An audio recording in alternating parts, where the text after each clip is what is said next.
चले चले मैं इसमें आपसे नहीं पढ़ूंगा। अच्छा ये बताएं कि डॉगमा जी के आप खिलाफ हैं कि नहीं, क्योंकि हम जो चैनल्स खोलते हैं ना मुफ्ती साहब, हमारा एक और मैं आपको बात बताऊं, आप ये शायद मानेंगे, ये जो मैंने एक चैनल का नाम रखे हैं जो एक्स मुस्लिम सनातनी चैनल्स के, इस्लाम को धो, मुसलमानों को बुरा भला हर वक्त बोलो 4 4 घंटे, लेकिन जो और मजाहिब में प्रॉब्लम्स हैं उनको कुछ मत कहो। मेरे ख्याल में ये तो काउंटर प्रोडक्टिव चीज एफर्ट है, ठीक है। हमारा जो काम है ना, वो है जी डॉगमा के खिलाफ, सुपरस्टिशन के खिलाफ काम करना, चाहे वो सनातन में हो, चाहे वो इस्लाम में हो, चाहे वो जी क्रिश्चियनिटी में हो। तो इसकी वजह है, फर्ज करें अगर आप एक ही मजहब को टारगेट करो 4 4 8 8 घंटे, जी तो जी। आप उससे नफरत को बढ़ा रहे हो, मोहब्बत को नहीं बढ़ा रहे। तो आपको क्या लगता है कि हम डॉगमा के खिलाफ हैं, आप डॉगमा के खिलाफ हैं, या आप क्या समझते हैं इस बारे में?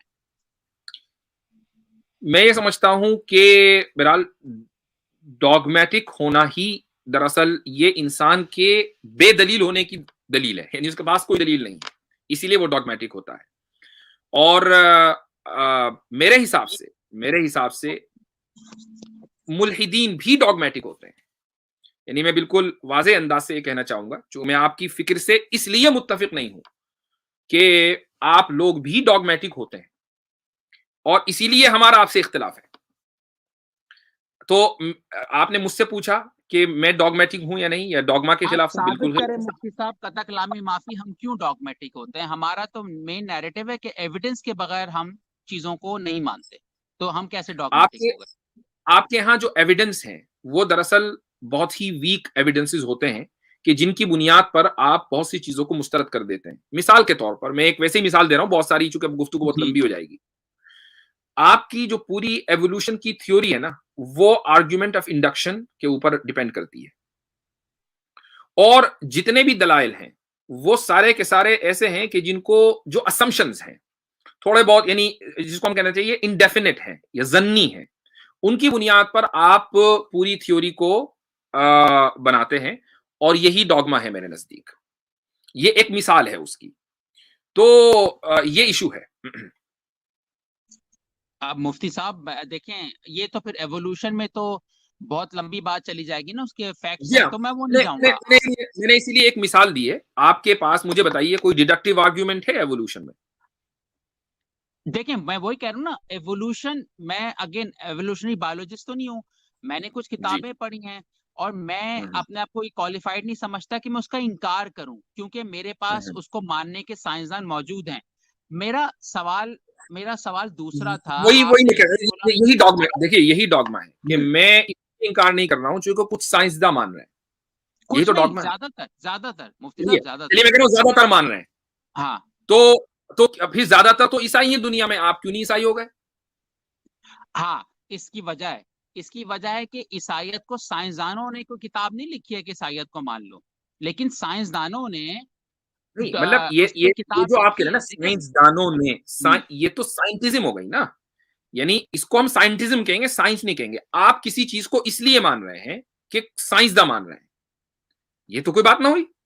आप इस चीज, किसी भी चीज में बिलीव उस वक्त करें जब आपके पास कॉन्क्रीट एविडेंस हो। कॉन्क्रीट एविडेंस के बगैर आप किसी चीज में, ये तो भाई देखिए, कुरान कुरान ने जगह जगह कहा कि जो लोग लोग इसलिए इसलिए ईमान नहीं लाते क्योंकि वो ये कहते हैं कि हमने अपने बाप दादाओं को इसी तरह पाया, हम भी नहीं ईमान लाएंगे, सही है। वो भी शिर्क करते थे।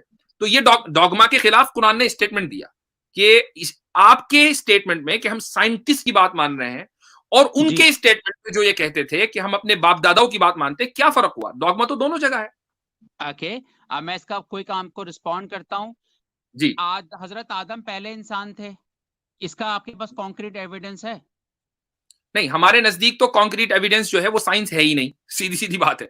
हम ये तो फिर ये एपिस्टेमोलॉजिकल इशू डॉगमा हो गया। हुआ, फिर ये नहीं डॉगमा हुआ मुफ्ती साहब। नहीं, ये डॉगमा नहीं हुआ। देखिए, ये इस तरीके से कि अगर कुरान ने किसी शख्स को ये कहा कि ये पहला इंसान है, ठीक है, तो अब ये देखा जाएगा कि कुरान सही है या गलत है। मसलन आप कुरान को ये साबित कर दें कि ये बिल्कुल झूठी किताब है, लियाज बिल्ला, इसके अंदर दबा के कॉन्ट्रडिक्शन पड़े हुए, क्रिटिसिज्म की बात नहीं हो रही, साबित करने की बात हो रही है कि आप ऐसी दलील दे दें कि जिसका हमारे पास कोई जवाब ही ना हो। अब हम ये कहेंगे कि हाँ भाई ये डॉगमा है कि कुरान को गलत साबित कर दिया, इसके बावजूद भी हम माने पड़े। आप ये देखें कि साइंटिफिक खुद साइंसदानों ने उन साइंसदानों के खिलाफ बाकायदा किताबें लिखी हैं कि जो एवोल्यूशन के कायल नहीं है। मैं आपको मसलन 2 किताबें तो अभी दिखा देता हूं, आप इनको जरूर पढ़ें। ये भी दोनों साइंटिस्ट की हैं। देखिए, एक किताब है ये, इसका नाम है डार्विन डिवॉल्व्स, ठीक है। दूसरी किताब है, ये है द डार्विन्स ब्लैक बॉक्स। ये दोनों किताबें एक ही ऑथर की हैं, माइकल जे बीही। और बाकायदा सियाटल में एक इंस्टीट्यूट है, डिस्कवरी इंस्टीट्यूट, उसमें आप देखें कि साइंटिस्ट हैं, बायोकेमिस्ट हैं, और वो ये कहते हैं कि जो एवोल्यूशन है वो दरअसल बायोकेमिस्ट्री की फील्ड है, वो बायोलॉजी की फील्ड ही नहीं है। लेकिन रिचर्ड डॉकिंस ने उसको बायोलॉजी की फील्ड बना दिया, तो सब लोग मुल्हिद ये समझने लगे कि ये बायोलॉजी की फील्ड है। तो ये डॉगमा नहीं है तो और क्या है, ये मैं कहना चाह रहा हूं। तो बहरहाल इस वक्त एवोल्यूशन पर बात नहीं करनी है, मुझे सिर्फ ये बताना है कि मुल्हिद भी डॉगमेटिक होते हैं, ये मेरा मानना है।